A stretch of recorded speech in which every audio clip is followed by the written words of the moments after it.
आज के टाइम पे यूरिक एसिड एक बहुत ही ज़्यादा कॉमन प्रॉब्लम हो गई है। अगर ये एक टाइम होती है तो हम इसको नॉर्मल ले सकते हैं, और अगर बार बार यूरिक एसिड जैसी प्रॉब्लम हो रही है तो उसको इग्नोर नहीं करना चाहिए। यूरिक एसिड जैसी प्रॉब्लम बार बार होने से बहुत सारे ऐसे हेल्थ इश्यूज हैं जो होने के चांसेस इंक्रीज हो जाते हैं। अगर यूरिक एसिड हमको हो रहा है, हमारे यूरिन में बर्निंग जैसे सेंसेशंस हो रहे हैं, हमको जलन होती है, तो हमको ये चीज समझना जरूरी है कि हमारी डाइट में, हमारे डेली रूटीन में ऐसा क्या हम ले रहे हैं जिसकी वजह से ये प्रॉब्लम हो रही है, या तो फिर उसके कॉज को जानना जरूरी है। हमें डॉक्टर से भी कंसल्ट करना जरूरी है। और अगर बार बार हो रही है तो कुछ ऐसे फूड हैं जिनको हम अपनी डाइट में डेली लेकर उस प्रॉब्लम को कम्प्लीटली खत्म कर सकते हैं। अगर यूरिक एसिड बार बार हो रहा है तो उसको एक बार डॉक्टर से कंसल्ट करके समझना भी जरूरी है कि उसके होने का रीजन क्या है। और मैं आज कुछ ऐसे इफेक्टिव वेज भी आपको बताने जा रही हूँ जिसको अगर आप डेली अपने डाइट में लेते हैं तो यूरिक एसिड वाली प्रॉब्लम है तो वो जल्दी ठीक हो जाएगी और फ्यूचर में फिर नहीं होगी। I am Anjali Pandey, a mom, a wife, a Zumba instructor and a dietitian. I absolutely love my job as a dietitian. Thank you all for your support on this journey. Stay tuned with Healthy Diet by Dietitian Anjali. Hello everyone, मैं हूँ dietitian Anjali, nutritionist और diabetes educator. हर बार की तरह आज फिर मैं एक health से रिलेटेड प्रॉब्लम लेकर आई हूँ, वो है यूरिक एसिड। यूरिक एसिड हमारी लाइफ स्टाइल में ही कुछ चेंजेस की वजह से होता है। समटाइम ये किसी तरीके का कोई इन्फेक्शन हो जाता है, या तो फिर हमारी बॉडी का जब पीएच इंक्रीज होता है तब भी यूरिक एसिड होता है। अगर यूरिक एसिड बार बार हमको होता है तो हमको उससे गाउट जैसी problem, kidney stone, joint inflammation, ये सारी प्रॉब्लम होने के चांसेस बहुत हद में इंक्रीज हो जाते हैं। इसलिए यूरिक एसिड को कभी भी इग्नोर नहीं करना चाहिए। उसके डायग्नोस को देखना बहुत जरूरी है, तभी हम हेल्दी रह पाएंगे। उसको बार बार इग्नोर करेंगे तो ये एक क्रिटिकल सिचुएशन भी हो जाती है। उसको कम करने के कुछ इफेक्टिव वेज हैं जो आज मैं आपके साथ शेयर करने जा रही हूँ। Stay hydrated, drink plenty of water. ये हेल्प करेगा आपके यूरिन के थ्रू एक्सेस यूरिक एसिड जो बॉडी में क्रिएट हो रहा है उसको फ्लश आउट करने में।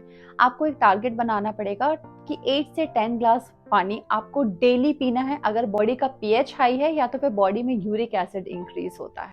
पानी आपकी किडनी में क्रिस्टल फॉर्मेशन को भी नहीं होने देगा, और अगर हो रहा है, स्टार्टिंग है, तो उसको भी फ्लश आउट कर देगा। Limit purine rich food. कुछ ऐसे फूड्स होते हैं जो हमारी यूरिक एसिड को इंक्रीज करते हैं, उसमें प्यूरिन फूड ज्यादा आते हैं। Purine foods are red meat, organ meats, sea foods, alcohol, specially beer. Beer high in purine होता है। अगर बॉडी का पीएच हाई है, यूरिक एसिड इंक्रीज हो रहा है, तो आपको बियर को कंप्लीटली स्टॉप करना पड़ेगा अपने पीएच लेवल को बैलेंस करने के लिए। Maintain a healthy weight. Access wait can increase your uric acid level. आपकी बॉडी में यूरिक एसिड बहुत ज्यादा है तो कहीं ना कहीं आपका वेट भी ज्यादा होगा। कोशिश कीजिए अपने वेट कम करने को। जैसे आपका वेट कम होगा, बॉडी का पीएच भी बैलेंस होगा और यूरिक एसिड लेवल भी कम हो जाए। Include cherries in your diet. Cherries are very helpful to reduce your uric acid. Even ये बॉडी से इन्फ्लेमेशन को भी रिड्यूस करता है क्योंकि ये हाई इन एंटीऑक्सीडेंट है जो आपकी बॉडी के इन्फ्लेमेशन को भी रिड्यूस करेगा, यूरिक एसिड को भी रिड्यूस करेगा। Avoid sugar beverages food. Market में मिलने वाले sugar beverages food uric acid को इंक्रीज कर सकते हैं। इसमें डिफरेंट टाइप के प्रिजर्वेटिव्स होते हैं, सोडा होता है जो बॉडी के पीएच को भी इंक्रीज करता है, साथ में यूरिक एसिड भी इंक्रीज होता है। ऑलरेडी मैंने बताया अगर बॉडी का यूरिक एसिड बार बार इंक्रीज होगा तो गाउट जैसी प्रॉब्लम, किडनी स्टोन जैसी प्रॉब्लम, जॉइंट इन्फ्लेमेशन जैसी प्रॉब्लम, ये सारी प्रॉब्लम इंक्रीज होगी। तो कोशिश करिए मार्केट में जो भी ड्रिंक्स मिल रहे हैं, जो भी सोडास मिल रहे हैं, उन सबको आप बंद कर दीजिए अगर बॉडी का यूरिक एसिड बहुत ज्यादा इंक्रीज है। Vitamin C.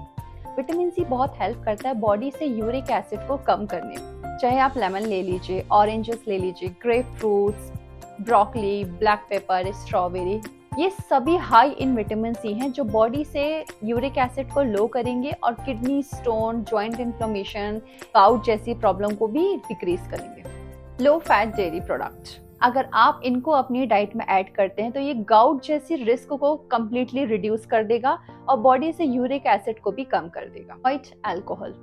अगर आप डेली अल्कोहल लेते हैं और यूरिक एसिड इंक्रीज हो रहा है तो आपको समझना बहुत ज्यादा जरूरी है कि ये आपके लिए ठीक नहीं है। अल्कोहल प्यूरिन को ब्रेक डाउन करके एसिड लेवल को इंक्रीज कर सकता है। Specially beer. अगर आपका यूरिक एसिड इंक्रीज होता है, बॉडी में बर्निंग जैसे सेंसेशंस बहुत ज़्यादा होते हैं, तो आपको बियर को बिल्कुल बंद करना पड़ेगा। अगर आप कभी कभी अल्कोहल लेते हैं तो चल जाएगा, लेकिन अगर आप डेली लेते हैं तो आपको इसको कम्प्लीटली स्टॉप करना पड़ेगा। स्पेशली जिनकी बॉडी में यूरिक एसिड जैसी प्रॉब्लम है, बियर को तो उनको बिल्कुल भी नहीं लेना है, अदरवाइज उनकी कंडीशन यूरिक एसिड वाली और क्रिटिकल हो सकती है। आई होप मेरा आज का ये वीडियो अच्छा लगा होगा। आप इन 8 पॉइंट्स को ध्यान रखेंगे। Stay hydrated, limit purine rich foods, maintain a healthy weight, include cherries in your diet, avoid sugar beverages and foods, vitamin C, low fat dairy products and avoid alcohol। ये 8 points हैं। अगर आप इनका ध्यान रखते हैं तो बॉडी में यूरिक एसिड नहीं होगा। अगर आपको बार बार हो रहा है तो अपने डॉक्टर से भी कंसल्ट करना जरूरी है, उसके लिए कुछ एंटीबायोटिक्स लेना भी जरूरी है। बस इन 8 पॉइंट्स का ध्यान रखिए। यूरिक एसिड अगर बार बार हो रहा है तो वो कम हो जाएगा, और अगर फर्स्ट टाइम हुआ है तो उसके बाद ये होगा ही नहीं। आई होप मेरा आज का वीडियो आप सभी को अच्छा लगा होगा। अगर मेरा वीडियो फर्स्ट टाइम देख रहे हैं, मेरे चैनल को लाइक शेयर एंड सब्सक्राइब नहीं किया, तो जल्दी से मेरे चैनल को लाइक शेयर एंड सब्सक्राइब कर दीजिएगा।